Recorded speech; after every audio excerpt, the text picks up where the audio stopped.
सुनबाई पाणी आण ग मला जरासं. हा आई आले आले देते. काही या म्हातारीची रोजची किटकिट आहे. हिचं ना एक दिवस कणी काटाच मोडून टाकतात. मी येऊ त्यात घरी. हे घ्या. काय ग बाई ही म्हातारी. काय हो आई तुम्हाला पाणी दिलं तरी बी तुम्हाला पाणी सरळ घेता येत नाही. वैताग आलाय मला तुमचा. अहो ऐकलं सा काय. मला आता तुमच्या आईसोबत अजिबात राहायचं नाही. तुम्ही नीट समजून सांगा तुमच्या आईला. का ग काय झालं? तुमच्या म्हातारीला नीट समजून सांगा. रोजच्या किटकिटीनं मी वैतागून गेलोय. एकतर त्यांना वृद्धाश्रममध्ये सोडा नाहीतर मी माहेरी निघाले बघा. ठीक आहे, मी आई सोबत बोलतो. आई एक काम कर, तुझी बॅग भर, तुला मी वृद्धाश्रमला सोडून येतो. आणि काय टेन्शन घेऊ नको, तुला तिथं वेळेवर जेवण भेटेल काय. आणि मग बॅग भर तुझी. ठीक आहे बाळा, जाते मी वृद्धाश्रमात. माझ्यामुळे तुमच्या दोघांच्यात भांडण नको. तुम्ही सुखाने संसार करा. अहो पप्पा मला पण तुमच्या सोबत वृद्धाश्रमात यायचं आहे. आता तुला कशाला यायचं वृद्धाश्रमात? मला पण वृद्धाश्रमाची जागा बघायची. आम्ही काय तिथे काय पिकनिकला चाललोय काय काय फिरायला चाललो रे? नाही हो पप्पा, तुम्ही उद्या दोघेही म्हातारे झाल्यावर मलाही तुम्हाला वृद्धाश्रमात सोडावे लागेल. म्हणून मला वृद्धाश्रम बघायचा आहे.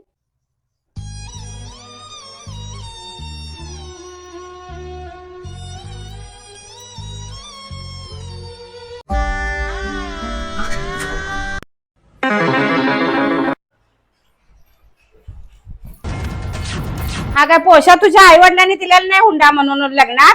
हे कापड घे आणि बसून पोस. अहो आई मी प्रेग्नेंट आहे म्हणून तर मला हा पोछा द्या फरशी पुसायला. बास कर तुझी नाटकी. आमच्या वेळेस काय पोशा वगैरे नव्हता. आम्हाला काय मुलं बाळ झाली नाहीत काय. खाली बसायला फरशी पोस.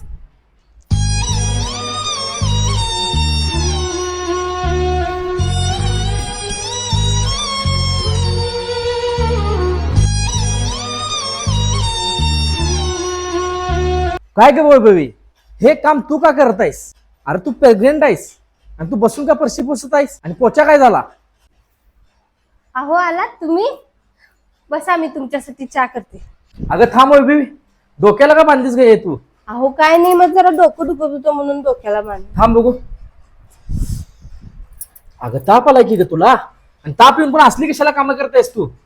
आणि आई कुठे? आईला माहित नाही तुला ताप आलाय ते?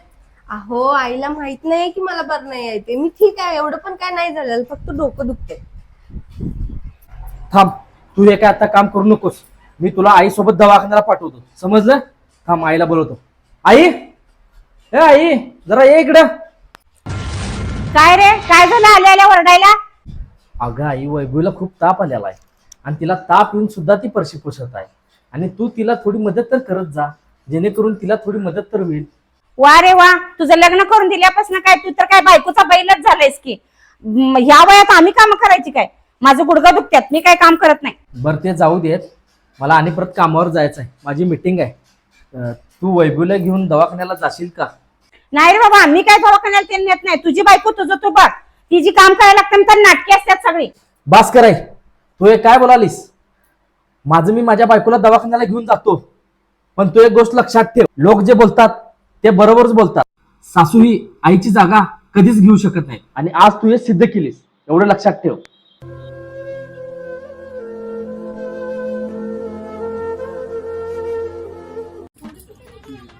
ए बायको, स्वयंपाक झाला का?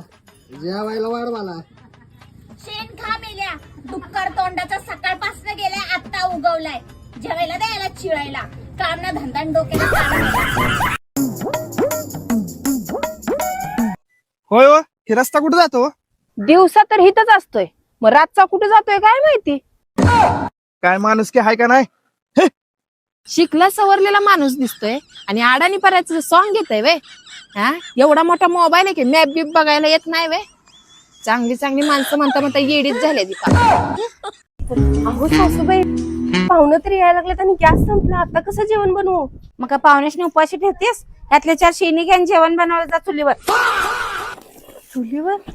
अहो पण मला सासूबाई चूल पेटवता येत नाही. काय सांगाल्यास? अख्ख्या खानदानामध्ये भांडण पेटवायचं आणि चूल पेटवायचं नाही वे.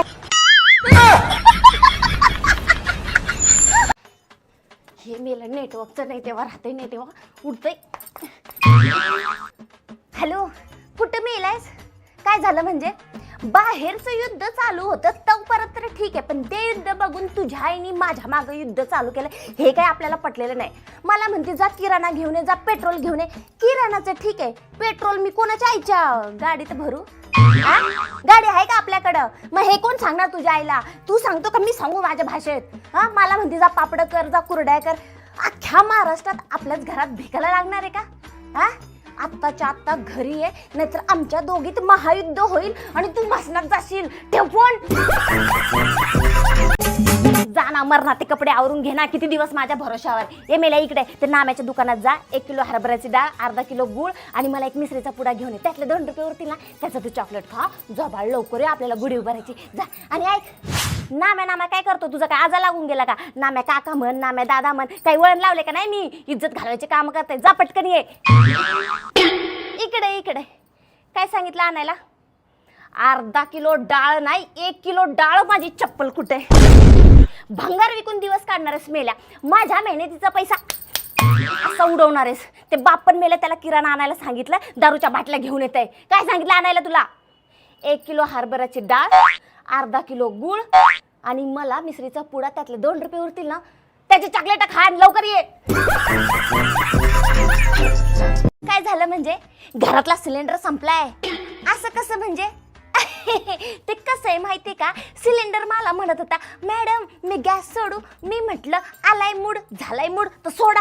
लाज नाही वाटत? 3 महिने झालेत, अजून तर किती टिकायचा? 3 दिवस झाले त्या सिलेंडरच्या दुकानात चक्रा मारतीये. तो म्हणतो आत्ताच देतो, उद्याच देतो, परवा देतो. त्या सिलेंडरच्या दुकानात लाईनीत लागून थोबाड्यात मारून घ्यायची वेळ आली.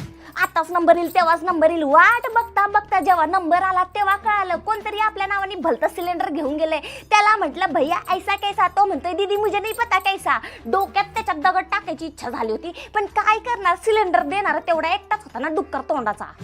2 दिवस झाले पोरग पाण्यात बिस्किट बुडवून खातंय. मला काय माहित नाही, आजच्या आज तू सिलेंडर आणून दे, नाही तर तुझ्या ढुंगणावर हे खाली सिलेंडर ठेवीन आणि तुला लाटीन.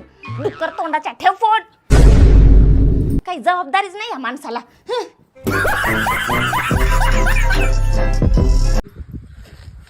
मग मामी जेवण चालू आहे काय? हो जेवणच चालू आहे. बरं काय नाही, चाललो होतो गावात. हो निघा